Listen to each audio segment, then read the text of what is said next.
Right now, we're going to welcome our Detroit Bureau Chief, Alan Adler, who is traveling to the great state of Texas right now. Alan, thank you for joining us this morning. Good morning, Carrie. How are you today?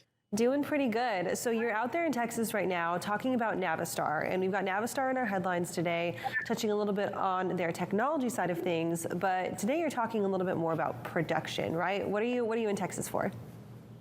Well, Navistar today is going to take us through their new plant, $250 million new plant that they've built here in San Antonio.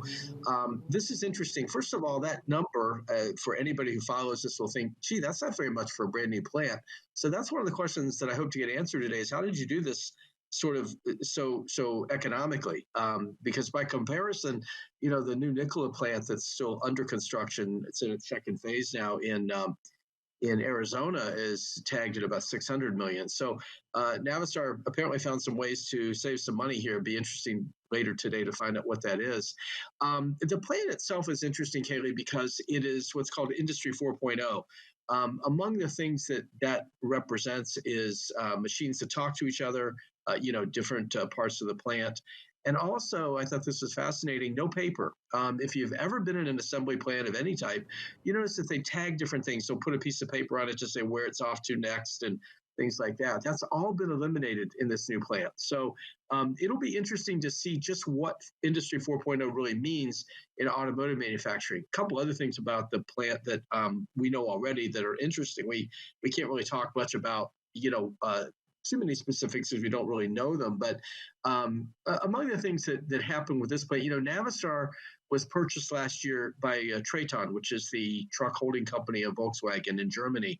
And so Traton, which has had some workings with Navistar over the years, since around 2016, really had a big hand in how this plant was designed and things like that. So I think it is going to be a model for how plants that Navistar has in Mexico and in Ohio, and as well as an engine plant over in Alabama, will operate. So it's going to be really interesting to see how they pull all this together, tie it together, and things like that. They're doing about 50-some vehicles a day right now, so not much in the way of full production. The term in the industry is called system fill. They're filling with components and things like that, and then they'll ramp up over time. But it's a pretty big deal for Navistar to have this new plant.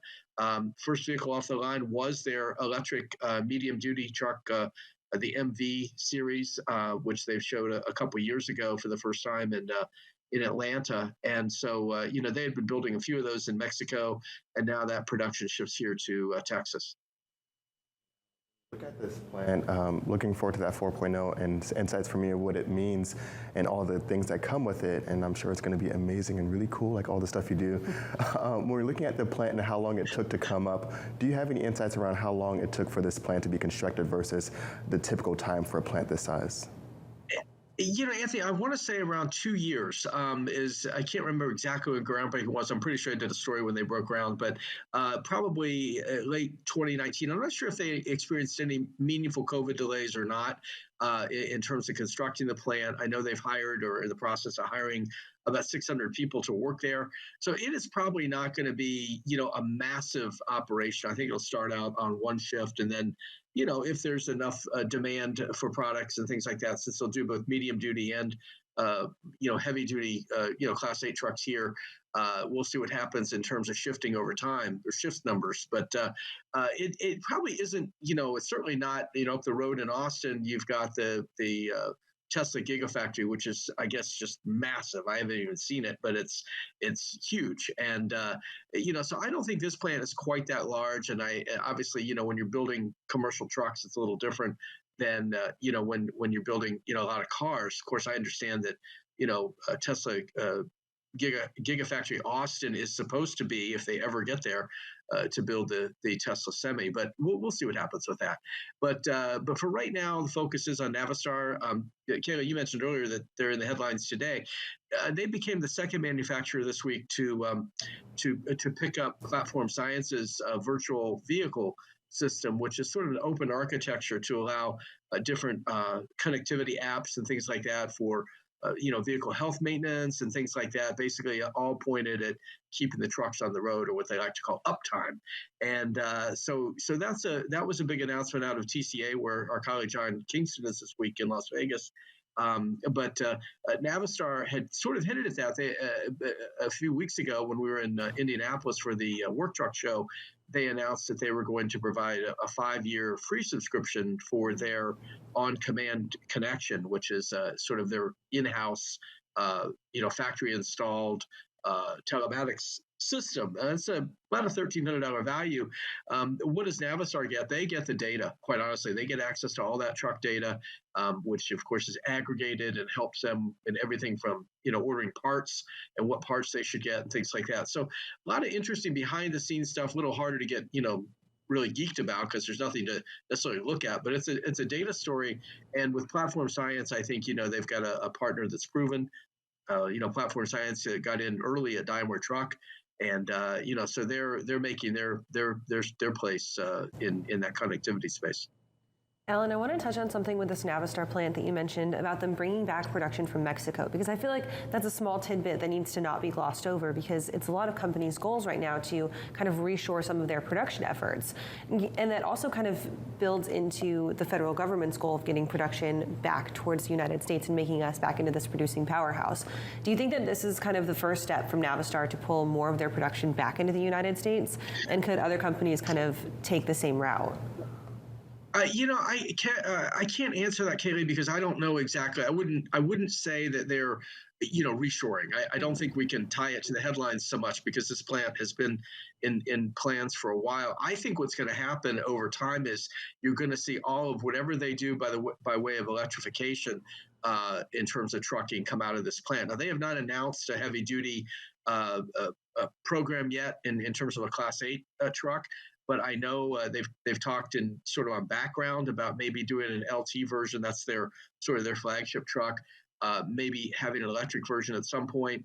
So I think this plant is going to be principally aimed at sort of the medium duty space. So that may mean something as we see fewer sort of diesel-powered medium-duty trucks, which I hope we talk about that in a moment. But as we see a little less of that coming out of Springfield, Ohio, maybe you see a little bit more going into Texas. I don't really know kind of the long-term future here. I think, Navistar has some pretty ambitious goals of, 25% market share across, buses, medium-duty and heavy-duty truck by 2025. I don't know exactly where that goal stands.